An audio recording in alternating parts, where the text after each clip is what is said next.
Kayo ba'y masaya sa kabila ng mga pinagdadaanan ng mga tao?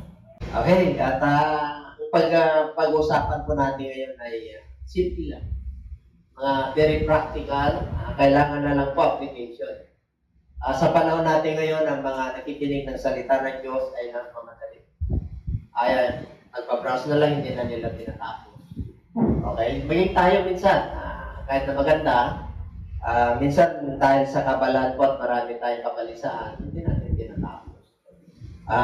Practicality lang ang kailangan natin sa Word of God. Kailangan malinaw, with enlightenment, with anointing.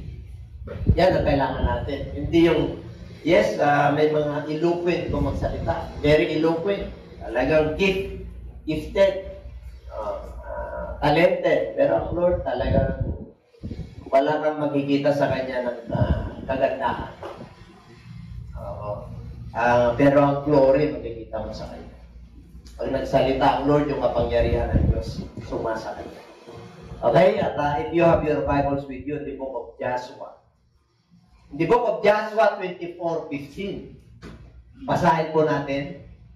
And if it seem evil unto you to serve the Lord, choose you this day whom you will serve. Whether the gods which your father served that were on the other side of the flood, or the gods of the Amorites in whose land ye dwell. But as for me and my house, we will serve the Lord. And my preaching this morning is the 6 laws in serving God. Okay. Ibig sabihin, may katailanan na i-consider na no. Yung talagang yung salitang no, wala sa puwang sa paglilingkod sa Diyos.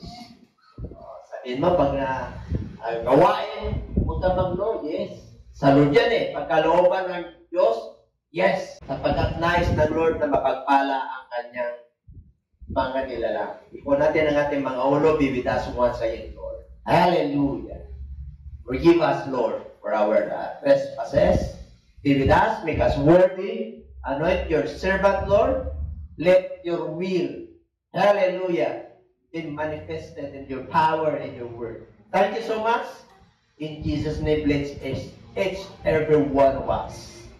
And everybody say amen. Mga hindi natin ini-entertain ng no pagdating sa Lord. Kasi ang Diyos po natin always yes. Sinabi po yan sa Corinthians, pag sa Lord, always yes. Kaya papag-aralan po natin yung no. Yung no's, 6 no's in serving God. The book of Psalms 100 verse 2.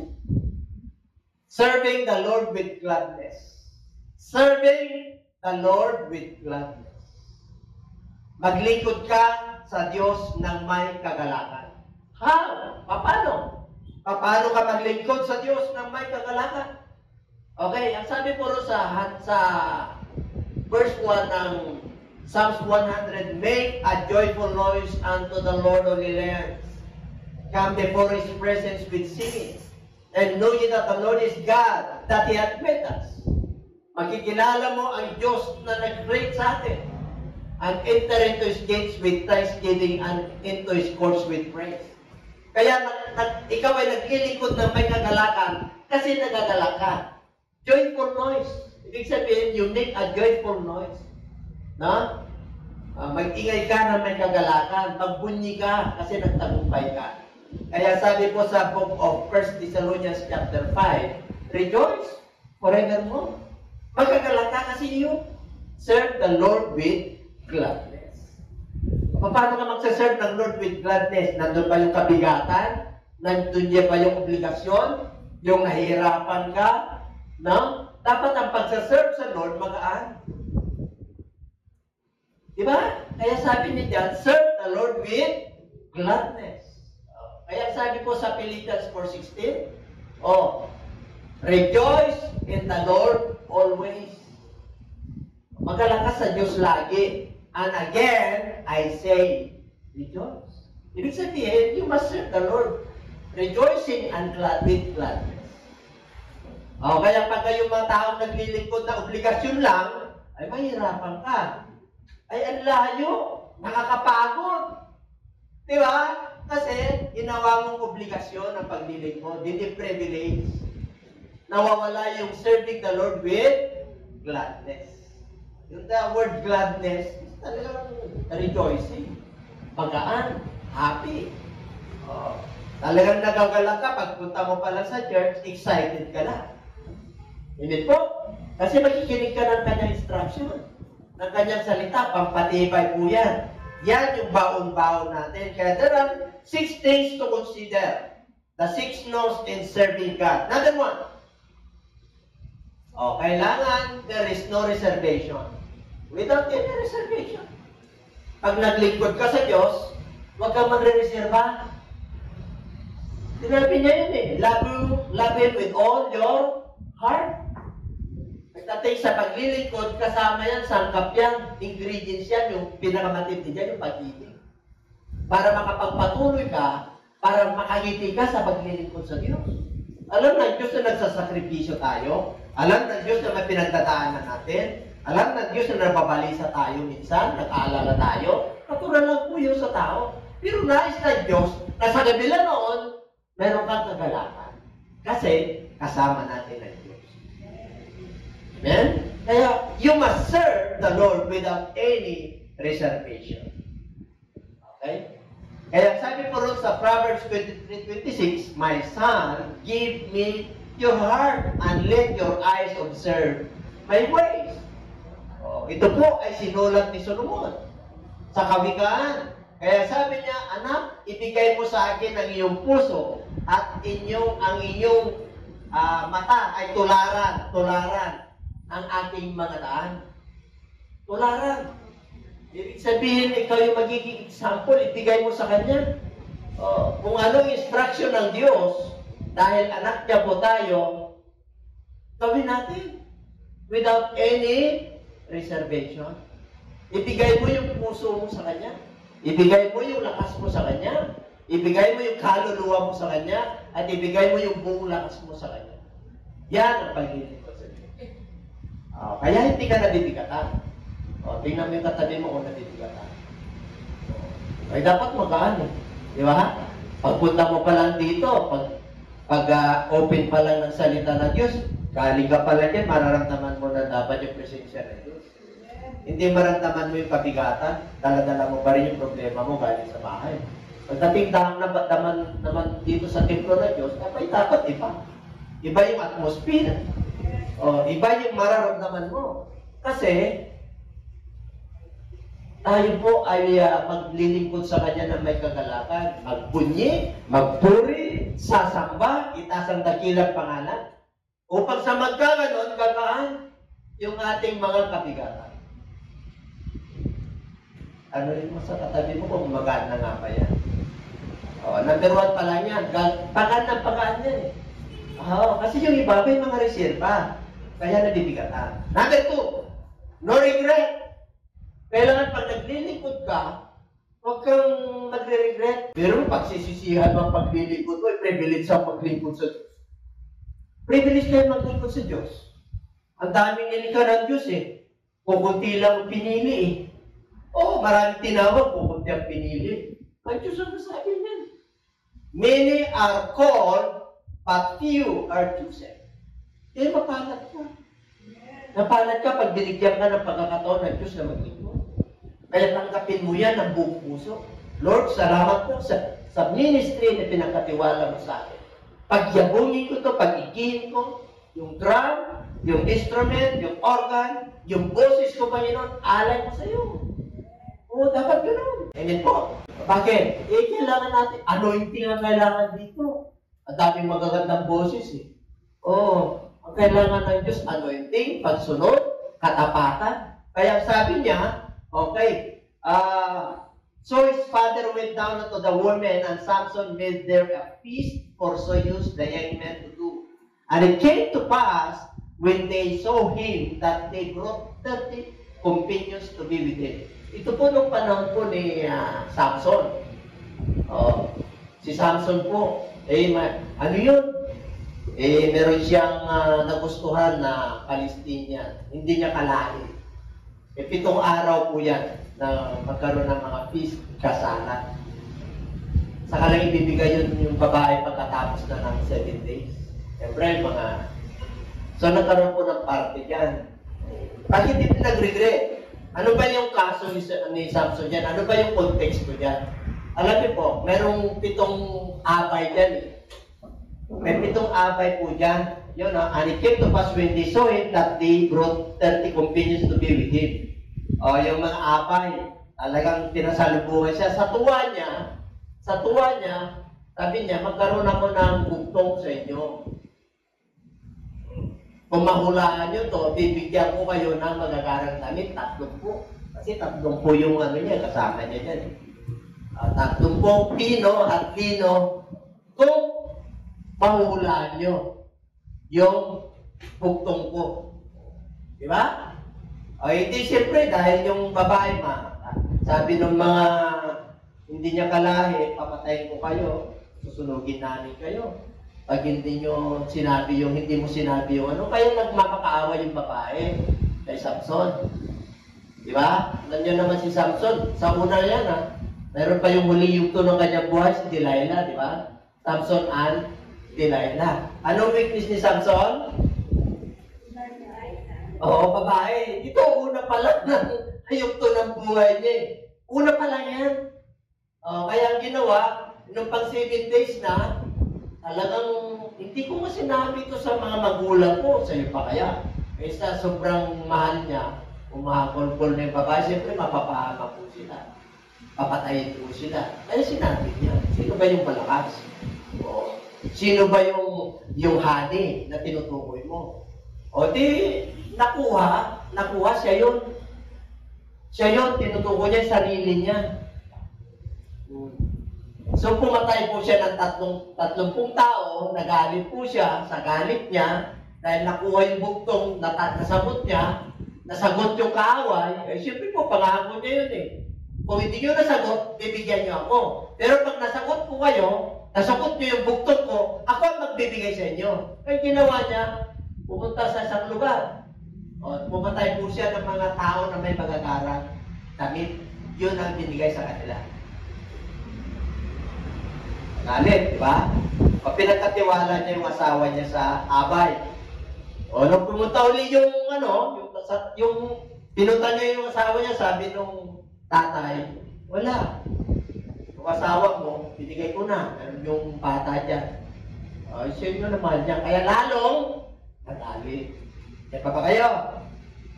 Kaya maraming mga yung mga weakness natin, no regret. Ibig sabihin, hindi siya nagsisi sa ginawa niya dahil sa pagmamahal niya sa kahit na napahamak siya. Bakit siya napahamak? Dahil sa kanino? Dahil sa kahinaan niya. Napahamak. Number 3, no retreat.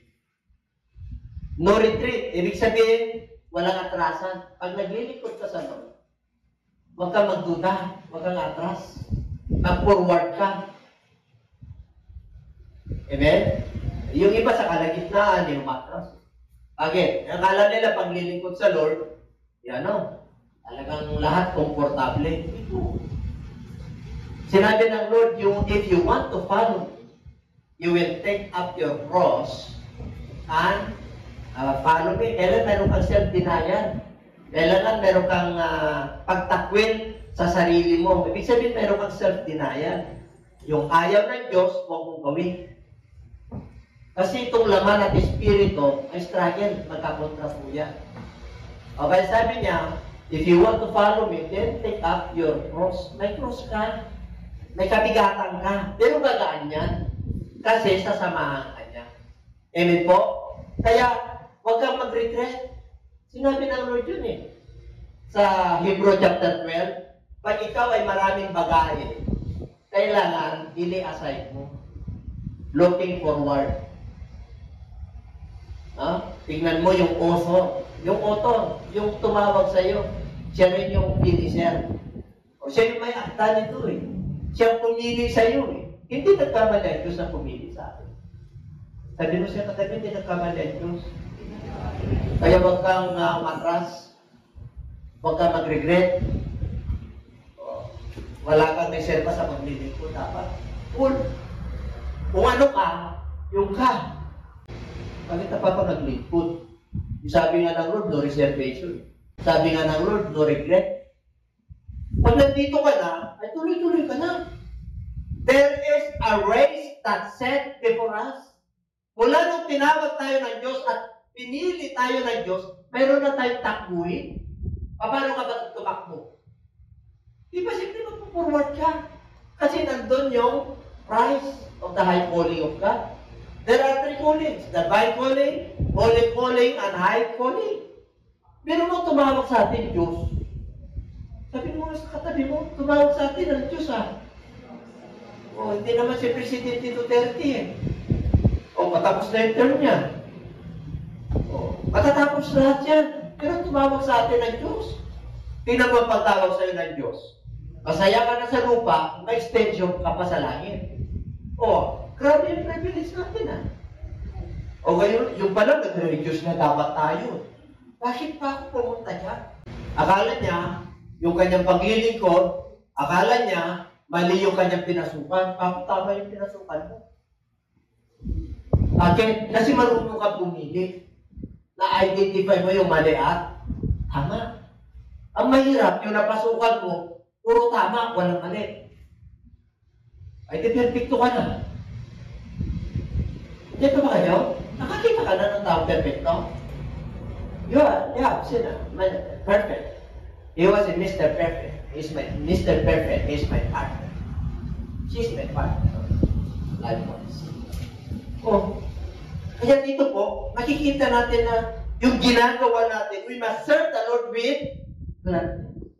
O kung pagsisisihan niya yung pagkatawag sa'yo, what? Oo. Pwede mong evaluate yung sarili mo, examine yourself, test the spirit, titignan mo kung tama. Tama yung tinatahak mo. At babasahin mo rin, kung confirm mo sa salita ng Diyos, kung tama yung sinasabi ni Pastor. Eh kasi may mga fellowship na bawal magbasa ang Bible. Yung mga pinagkatiwalaan na magbasa. Eh paano kung sa book of Acts nga eh. Habang nangangaral si Apostol Pablo, i-research nila yung materials. Tinitignan nila kung tama yung pinapangaral ni Apostol Pablo. E paano kung dinagdagan? Paano kung binawasan? Eh, wala kang nagre-rely ka lang doon sa master mo. Sino ba master natin? Who is our master? Our God is not a man. Panginoon Diyos yung master natin. Pagdating sa salita ng Diyos, wala kang master dito sa lupa. Ang master natin yung Diyos. Kaya kung sino ba nagtuturo na pagbawalan ka ng Bible, ay di sa Diyos yan.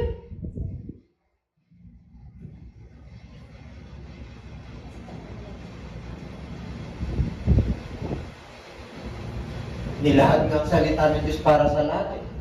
Ito ang instruction ng Diyos para sa lahat ng tao. Kung maniwala ka rito, ang Diyos kikilos sa buhay mo. Pero pag hindi kayo maniwala rito, hindi kikilos ang Diyos. Kasi hindi ka nananalig sa Kanya. Kayong mga manonood, pag hindi kayo nananalig sa Diyos, nananalig kayo sa Diyos nyo, sa sarili nyo, sa Diyos nyo, sa kultura at tradisyon nyo. Wala yan. Ang panaligan mo yung Diyos na lumikha ng langit at lupa. Yung Diyos na Espiritu. Yung salita niya, ito yung instruction niya. 66 books. Universal books. Buong mundo mayroon ito. Sabi nyo sa communist country, wala. Mayroon. Sinabi po ng Book of Revelation, the angel of God preach the gospel to all the world. Pag hindi nadala ng tao, ang anghel ng Diyos ang magdadala sa bansa na yun. Ganon katindi yung kapangyarihan ng Diyos na ating sinasabi. Kaya sabihin mo siya katabi, matindi ka. No reservation, no retreat, no regret. Number 4. No turning up. Pag nasa load ka na, bakit ka magsisisi? Sa Diyos ka eh. Kung dumataan ka man ng iba't ibang pagsubok, hindi ka bibigyan ng Diyos ng mabigat na pagsubok na hindi mo kaya. Sinabi niya sa 1 Corinthians chapter 10. Diba? Or chapter 13. No turning But his wife looked back from behind him, and she became a pillar of salt. Kilala nyo yan? Wives, Lot's wife. Ano sabi ng anghel? Dahil sa pagmamahal ni Abraham, sa pamangkin niya si Lot, gugunawin ko ang Sodom at Gomorrah. Di ba? Nagpadala siya? Oh. Kaya nandun yung mga anghel. Ano ang instruction ng mga anghel sa pamilya ni Lot? Si Lot, yung asawa niya, yung mga anak niya. Huwag kang lilingon, ha? Huwag kayong lilingon. Doon lang kayo sa bundok na Sipor. Diyan kayo. Kasi pag lumingon kayo, magiging asin. May instruction ng Diyos eh. No. Habang tumatakbo sila kanan, madalian ang takbo. Bakit? Iabutan sila ng asopre. Apoy. Abutan sila. Oh. Kasi kukunawin ng Diyos ang Sodom at Gomorrah. Bakit kukunawin? Dahil sa kasalanan ng tao. Ano yung kasalanan nila? Babae sa babae, lalaki sa lalaki. Kaya nagalit ang Diyos. Ang tawag dyan, Sodomites. O di habang tumatakbo po sila, malapit na sila, nandun yung bundok, takbo sila, madaling araw na, ilang oras yun eh. Takbo sila na takbo. Bahala na, kasama nila ang anghel eh. Meron silang guide. Pag may guide ka at sinabi ng Diyos, huwag kang mag-alala, makakarating ka doon sa sinabi niya. Manalig ka. Pag sinabi ng Diyos na makakatawid ka, makakatawid ka. Sinabi ng Diyos na gagaling ka, gagaling ka. Pag sinabi niya ng Diyos na papagpalain kita, papagpalain ka. Kasi Diyos ang nagsabi. Itong yung asawa niya, yung asawang babae ni Lot, ako na ako. Grabe, yung nag-iwan ko roon. Ang ganda ng bahay ko, ang ganda ng sala ko, yung dining table ko, ang garap ng prayer ko, o yung mga baka, yung mga tapa nandun. Oh! Lumingon. Hindi na siya nakango. Bakit? Yung isip at puso niya, nasa Sodom at Gomorrah. Hindi niya iniwan. Maraming mananampalataya kanya. Ang daming bagahe. Di ba? Pag maraming ang bagahe na naglilingkod sa Lord, mabigat. Hirap na hirap ka. Pero pag ibinigay mo yan, niliasay mo yan, isinorender mo yan, unti-unti, habang ikaw ay tumatakbo, nagmamature ka na, inaapakan mo na yung weaknesses mo, yung mga kahinaan mo, lumalakas ka na, na-enlighten ka na, naliliwanagan ka na, alam mo na yung instruction ng Diyos. Alam mo na kung paano ka i-bless ng ating Panginoon. Kasi tuloy-tuloy yung pagtakbo mo. No turning back. Di ba? No regret. No regret. No turning back. No turning back. No turning back. Pero siya katabi, go forward. Yung iba, habang yung kanilang pananampalataya, 5 taon, 10 taon, abay, nagpa-backward. Abay, nagpa-backward. Pag nagpuri na sila, abay, ganyan na kasi tumatanda na raw sila. Sa pananampalataya. Abay, dapat tumatanda ka. Hallelujah! Amen! Dapat gano'n tayo. Pagdating pa lang natin dito, abay, lakas mo na, energetic ka na eh. Bakit? Serve the Lord with love. Pagdating mo rito, sarap kayo. Sarap po. Pero pay-pay na naman. Natural lang naman yun. Pagdating mo rin, magkita mo rin pangalan ni Lord na Lord. Tapos may ilaw pa. Iyanit mo yan. Ang nararamdaman ko eh, lumalakas ako. Kanina mainit ako. Ngayon wala kang init. Wala na akong trangkaso. Bakit? Nakita ko yung nakapagpagaling ko. Tapos ko lang yung pangalan yan. Yung pulsa ko para kumakaan. Dati mabigat yung pulsa ko.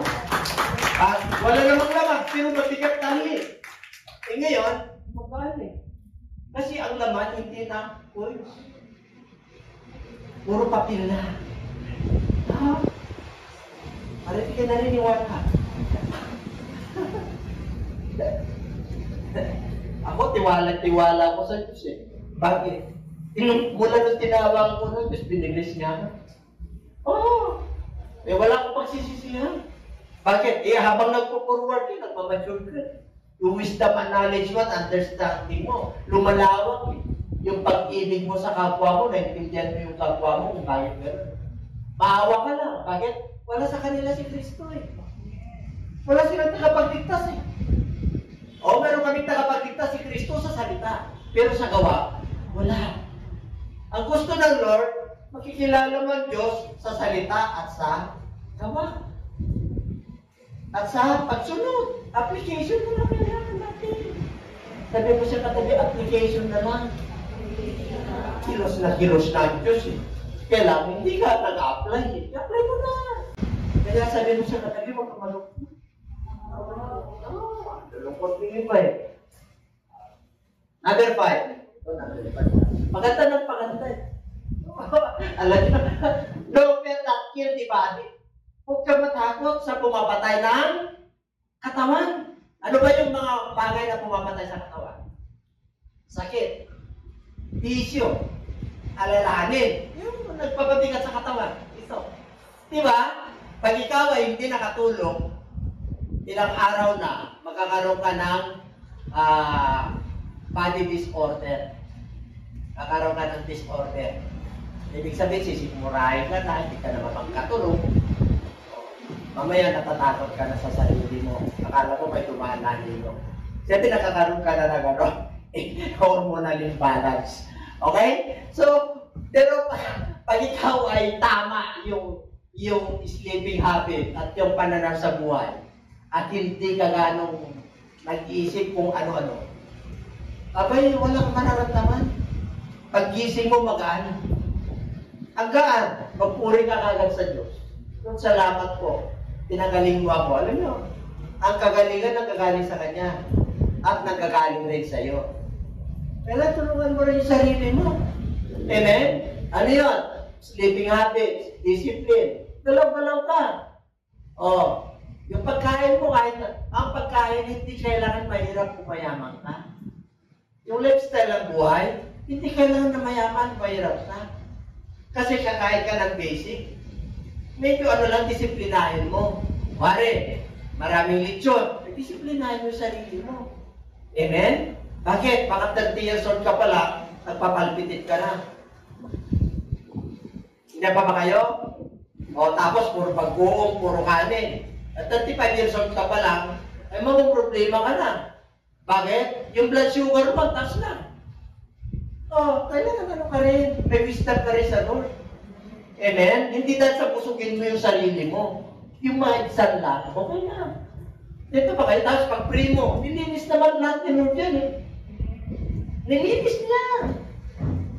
Wala nang marumi. Sinabi ng Lord, pag pinag-pray mo yan, nang may pananampalataya dahil sa salita ng Diyos, lahat yan maging malinis. Amen? Huwag kang matakot sa pumapatay ng katawan. And I say unto you, my friend, Jesus Christ po yan sa salita sa kanyang mga laban.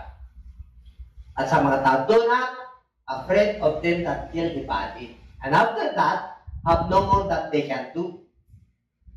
Ibig sabihin, pag nagkasakit ka, nilagyan mo ng bisyo to, hindi ka sumunod sa Lord, mapapahamak yung body mo. Pero huwag kang mag-alala ron. Isurrender mo lang yan, ibigay mo lang yan para makapaglingkod ka, ihalan mo yung katawan mo sa Lord. Sinabi niya sa chapter 12 ng Romans. Present your bodies a living sacrifice unto the Lord. Bigay mo yan, alay mo yan. Kasi templo ng Diyos yan. Tingin po? Yung iba pinapatay, nilalagyan ng bisyo. Total, mamatay din. Mag-bisyo na lang ako ng mag-bisyo. Hindi ganun. Dapat katakutan mo yung pumapatay ng katawan at kaluluwa na siyang magdi-destroy sa hell. Ibig sabihin, ang Diyos katakutan mo. Huwag yung pumapatay ng laman. Ibig sabihin, huwag kang matakot sa virus. Maraming kapamaraanan ng Diyos na i-bless ka.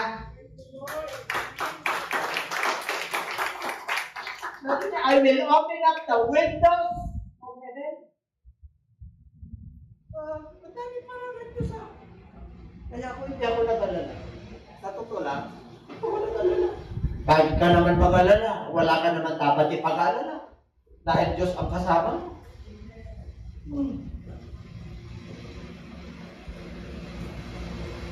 Kaya yung mga malulungkot, diba? Yung pasal the Lord will gladden. Dapat, alam niyo mga kapatid, talaga totoo, walang puwang ang kalungkutan sa buhay na dapat natin. Malungkot ka minsan, pero hindi yung lungkot na talagang maghapon. Talagang, tapos kinabukasan, ano ba naman ito?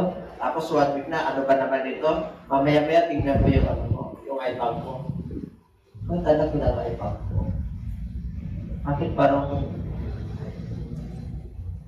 the problem is yourself. It's sabi ng Lord eh. Siya katakutan mo. Number 6. Do all things without murmuring and dispute. Ano ba yung gagawin natin ang lahat ng bagay na walang pagtatalo-talo at walang pagtutol? Kaya sabi doon, do all things without murmuring. Pag sinabi na niya, may gawain tayo, ay suportan natin. Sa Philippians 2:14. Kaya pag may gawain, huwag na kayo magtalo-talo. Sunod na lang. Sabi mo sa katabi, sunod lang. Oo. Kung ayaw mo yung ginagawa nila, huwag ka na mag-complain. Bakit naman ganyan? Diba? Diba? Kasi naririnig ng Diyos. Tingnan mo yung mga complain ng complain.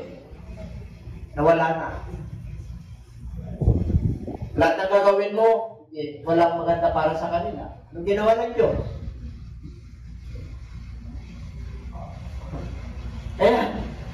Alam niyo, sa gawain ng Diyos, hindi tulog ang Diyos. Hindi tulog.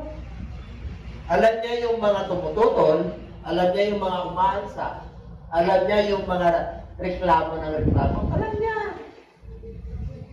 Hindi pa ba kayo? Okay. Do all things without murmuring. Now, how? Paano natin paglingkuran ng Diyos na may kagaanan?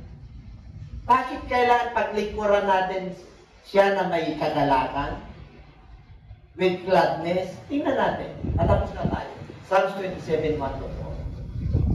Because the Lord is my light and my salvation. Siya yung ilaw ko at kaligtasan ko. Siya yung lakas ko. He is my strength. Bakit ako matatakot? Kilala ko yung Diyos ko. Naliwanagan ako sa gospel. Diba? The Lord is my light and my salvation. To whom shall I fear? The Lord is the strength of my life. To whom shall I fear? One thing I have desired of the Lord that will see. Ito lang ang bagay na ninais ko sa Lord. Ano yun? To dwell in the house of the Lord all the days of my life. Saan bang templo na ito sa panahon natin ngayon? Did you not know that your body is a temple of the living God? Ito yung alagaan mo. Ito yung gagawin mong alay sa Lord. Huwag kang matakot. Bakit? Siya yung ilaw kalakasan. Siya yung foundation natin. Kaya sabi niya, one thing I have desired. Kahit na yung mga masasama, yung mga kaaway ko, talagang kakainin yung laman ko. Sila ay na-stumble, sila ay nadudupilas, sila ay bumabagsak. Pero ikaw nakatayo. Kahit na character assassination ka, kahit na ayaw nila sa'yo, dahil nasa Lord ka, abay, tibay mo. Sabi mo sa katabi niya, tibay ka pala. Kala lang nila, pinagtatawanan ka, pero sa harap ng Lord, ako, natutuwa ang Diyos sa'yo. Ano pa? Kahit na yung host, kahit na ang daming mga problema, my heart shall not fear. The war shall rise against me, and this will be confident. One thing I have desired of the Lord that will seek after, that I may dwell in the house of the Lord all the days of my life, to behold the beauty of the Lord, and to inquire in His temple. Yun yung dapat. To behold the beauty of the Lord, praisein mo ng Lord, i-worship mo siya. Pasalamatan mo siya, meditate His Word. Ito, pakainin mo ito. Ito yung templo ng Diyos. Kaya sabi ni King David, to behold the beauty of the Lord. Para makita ko yung kagandahan ng Diyos. Para ako ito inquire in His temple. We must examine, we must test the Spirit. Kaya ano sabi ng 2 Timothy chapter 2, 2:19. Basahin natin. Nevertheless, having this seal, the Lord knoweth them that are His, and let everyone that nameth the name of Christ depart from iniquity. Ano sabi ng Lord? Kilala ng Diyos kung sino ang Kanya. Nakasilyo ka. Meron kang tatak. Ano yung tatak mo? Tatak ng alipin? No. Tatak na ikaw ay anak ng Diyos. Pagka, ang sabi ng Lord, ito yung foundation. Ito yung saligan ng Diyos kung sino ang Kanya. And let everyone that nameth the name of Christ depart from it. Pag ginagamit mo ang pangalan ng Lord, huwag kang gagawa ng masama. Umiwas ka sa masama, umiwas ka sa kasalanan, umiwas ka sa bisyo. Huwag kang magbababat at maging alipin ng kasalanan. Kasi ginagamit mo yung pangalan ng Diyos. Kasi anak ka niya. Silyado ka. Kaya pag nandiyan ang demonyo, pero kang marka, hindi makakalapit sa iyo yan. Ganun kakatindi sa harapan ng Diyos. Greater is He that is in you, and He that is in the world. Wala yung virus dito, wala yan. Kahirapan dito, wala yan. Kaguluhan dito, wala yan. Bakit? Mga kapatid, nasa talampakan mo lang yan. Ang nangingibabaw sa iyo ay yung pananalig mo at pag-asa mo at pag-ibig mo sa Diyos. Kaya nasa ilalim lahat yan sa talampakan mo. Kaya pagka ikaw ay nasa Lord, talagang ano ka? Makita mo lang yung nature eh. Lumalakas ka na eh. Diba? The heavens that declare His glory. Makita mo lang yung kalangitan at nature, sasampahin mo ang Diyos, mararamdaman mo. Lumalakas ka at nagkakaroon ka ng pag-asa. Mararamdaman mo, napapagpalain ka ng Diyos. Naamoy yan. Ang blessing ng Lord, hindi nagpapahirap. Tatandaan niyo po yan. Ang pagpapala ng Diyos ay hindi nagpapahirap. You will not make sorrow of it, the blessings of God. Ang pagpapala ng Diyos ay magaan. Kaya sabi niya, the thief cometh not but to destroy and to kill. But Jesus Christ came that you might have life of more abundant. Kaya sabi mo sa katabi, pinagpala tayo. Mag-enjoy na tayo. No regret, no reservation, no regret, no compromise. Diba? No turning back, no fear. Just keep going on. Keep forward. Huwag kang hihinto. Sabihin mo sa katabi, huwag kang hihinto. Wala. Kasi sabay ng talisod, ayun. Pag dumating ang pagsubok at bagyo, mag-pause ka lang, mag-relax ka, para mountain climber ka. Ano yung mountain climber? Nagpo-pause lang yan, kumukuha ng lakas. Kaya kung may problema ka, dumating ang bagyo, kukuha ka ng lakas sa Diyos. Amen? Bakit? May sasakupahin ka na ng bagyo na darating. Habang buhay ang tao may bagyo. Habang buhay ang tao may pagsubok. Kaya ihanda mo yung sarili.